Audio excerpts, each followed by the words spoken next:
Mestre, esse novo perfil geral aí do Parlamento Europeu é meio contra as leis ambientais, né? É preocupante isso? Porque parece que foi meio contra... Sim, os verdes foram mal, né? Os verdes foram mal e eu fiquei lendo sobre isso, tentando entender e tal. Foi mal, pelo que eu entendi, pela imprensa europeia que eu li, mas não deve mudar muita coisa. Alguns representantes da direita já chegaram dizendo, não, esse negócio de banir carro a combustão, a gasolina em 35, não vai mais rolar. Nós não vamos fazer isso tão cedo. Mas tem o Acordo Verde do Parlamento Europeu, já em 2030 tem que reduzir emissões 55% e em 2050 zerar. Tá? E havia uma proposta agressiva, boa, no sentido de ambiciosa, de abaixar para 90% as emissões até 2040. Talvez essa meta sofra. Enfim, não é uma tragédia, mas não é boa notícia. Nós não vamos ver mais... João, você concorda com isso? Essa minha avaliação está mais ou menos correta? Essa avaliação é perfeita pelo seguinte, eu fiz as contas aqui, quem governa a Europa é uma grande coalizão de centro, que tem um partido popular, a centro-direita, um partido social-democrata, que é a centro-esquerda, o partido liberal, que é um partido que o Macron manda, né, de uma certa maneira, e que não foi bem, e o Partido Verde. São esses 4 partidos. Eu fiz uma conta aqui, e esses partidos, eles elegeram 458 deputados, que dá 63% do Parlamento Europeu. É uma maioria folgada para que a coalizão de centro continue governando. Foi essa coalizão que conseguiu fazer passar o Pacto Verde Europeu.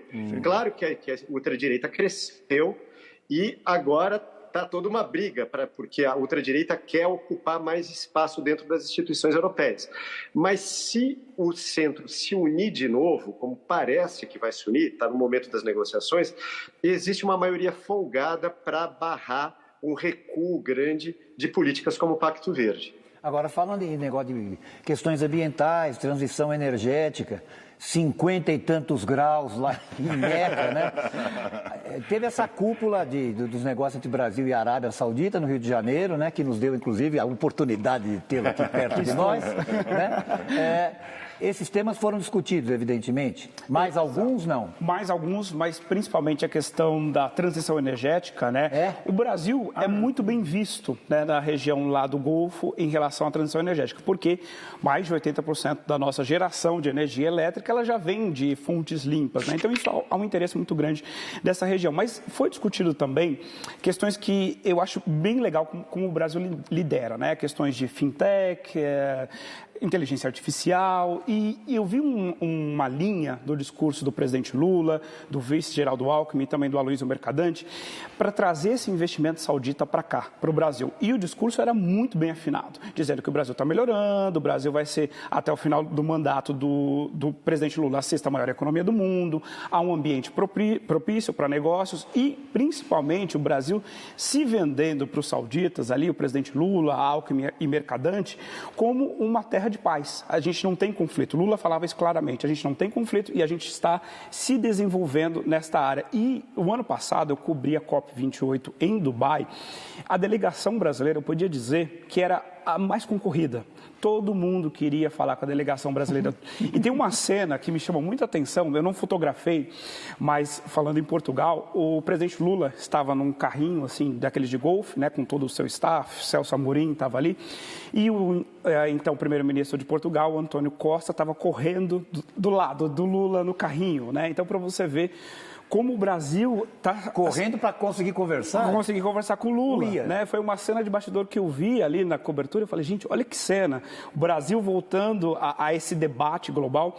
E tem uma atenção, eu vejo os Emirados Árabes assinando diversos acordos, produção de alimento sustentável com o Brasil, desenvolvimento de tecnologias com o Brasil.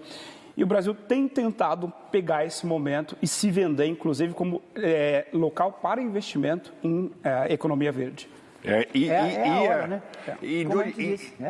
Em 2014, de 2010 a 2014, eu frequentava as COPs do clima e de biodiversidade. E numa delas, por um acaso, eu acabei entrando no recinto, assim, com a ministra Isabela Teixeira do Ambiente no governo Dilma.